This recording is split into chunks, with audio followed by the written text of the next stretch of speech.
folks, welcome to What's Cooking. This is our very first program of Instant Pot and Crock Pot cookery. Today we will be making a macaroni and cheese in the Instant Pot. And if you don't have an Instant Pot, in the discussion of the event, there'll be some instructions on how to do this in a crock pot. So today we're using an Instant Pot. This is essentially an electric pressure cooker. And a little bit of chemistry. It creates pressure inside and raises the boiling point of water to, I think, 212 degrees. At any rate, that translates to 4 times faster cooking. So, that being said, today we're making 5-ingredient macaroni and cheese. We have cheese, butter, milk, pasta, and water.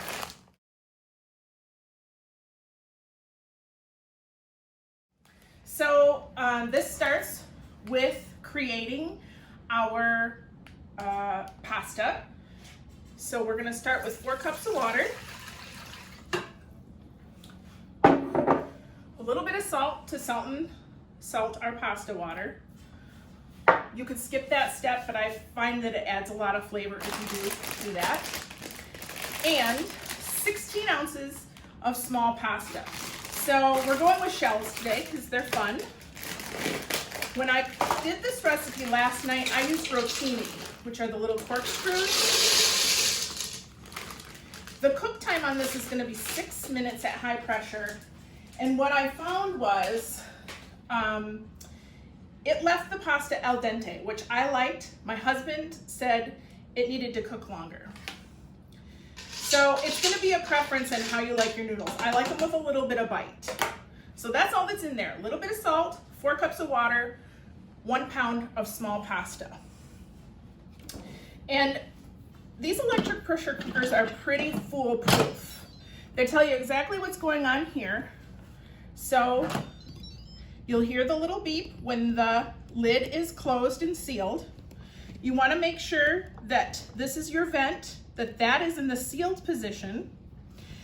And then we're going to do pressure. 6 minutes, it's already set from my last night's meal. Now, depending on how warm your water is to start, that tells us how long it's going to take to get to pressure. If you start with cold water, it's going to be 10 minutes before this 6 minutes starts its countdown. I started with warmer water, and through the magic of video, I'm going to switch over to now our completed pasta. So there are 2 types of release methods for the Instant Pot. Some recipes will call for a quick release, and some will call for a natural release. This recipe is quick release, meaning when the timer goes off pretty quickly, we're going to go ahead and release the pressure.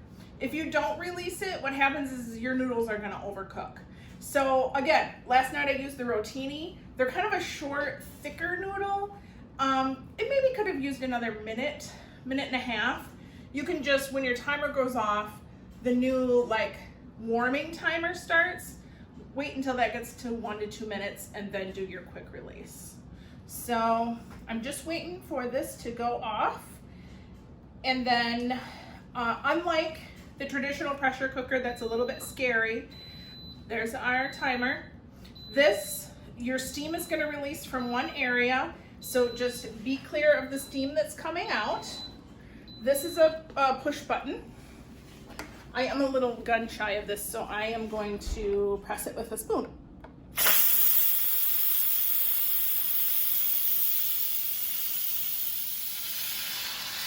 When I'm at home,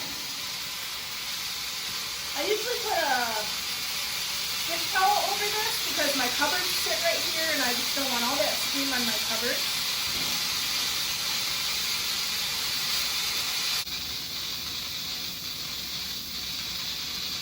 So you might think, how are we going to make creamy mac and cheese with just these ingredients? And because we're not draining out any pasta water, we're not rinsing our pasta, the starch from the noodles is going to create the thickener for our cheese sauce.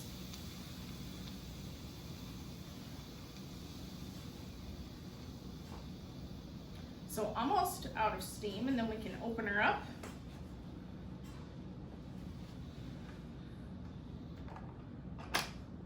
Okay, so when we open, there's still a little bit of water in there, but that's okay. They're shells.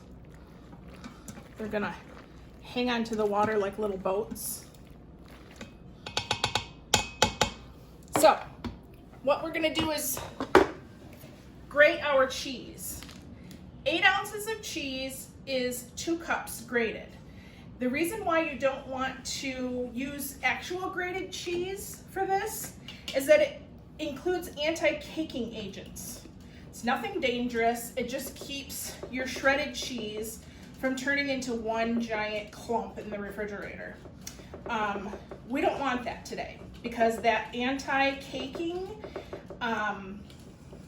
will keep it from melting nice and smooth. Today we're using mild cheddar.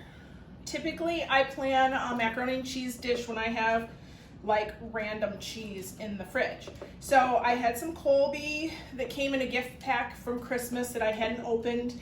And then I had a little nub of Gruyere, which is a little bit sharper cheese. I like a little bit sharper. When you're making this for kids and they're used to the box stuff, you can use processed cheese or American cheese. Processed cheese meaning Velveeta. American cheese is like the slices, but if you go to the deli, they can give you a block so that you can grate it yourself. So the recipe is gonna call for 2.5 cups. So we shredded that 8 ounce block. That's gonna give us our 2 cups. And then we're gonna use just a little bit from our second block. And I'm just gonna kind of demonstrate. If you don't have a grater at home, it's okay. You can still cut little bitty pieces that are gonna melt just fine.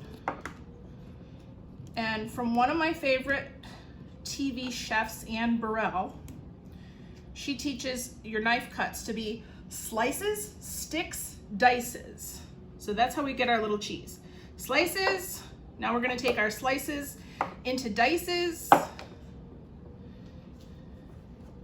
And then we're gonna take our dices, or our sticks, and make our little dices. So I'll show you a close-up of this.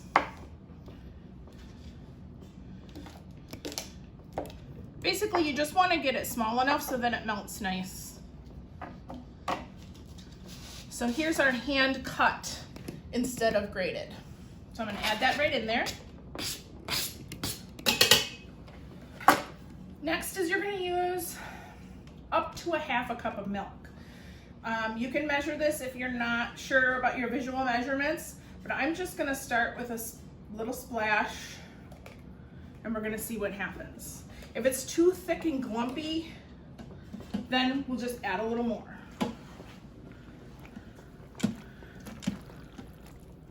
This, for all you Schitt's Creek fans, is folding in the cheese.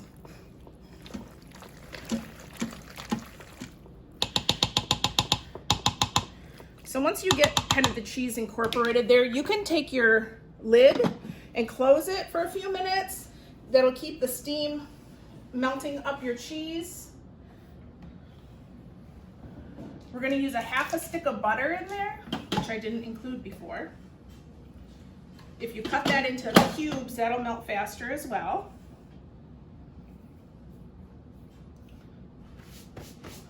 The beauty of wearing an apron.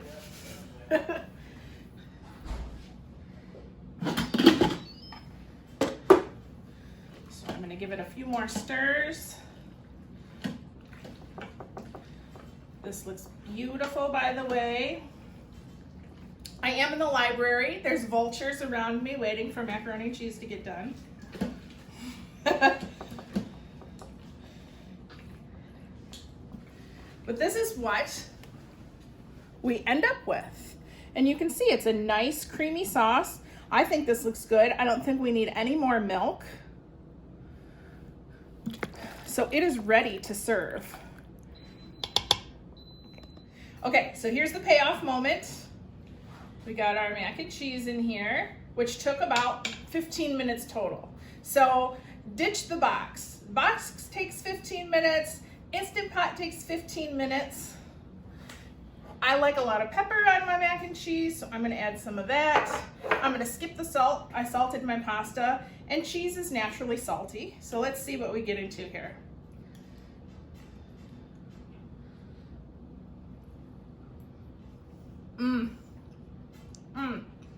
Perfectly al dente noodles. So I'm gonna say goodbye, finish my bowl of mac, and join me next time when we ditch the box on Hamburger Helper.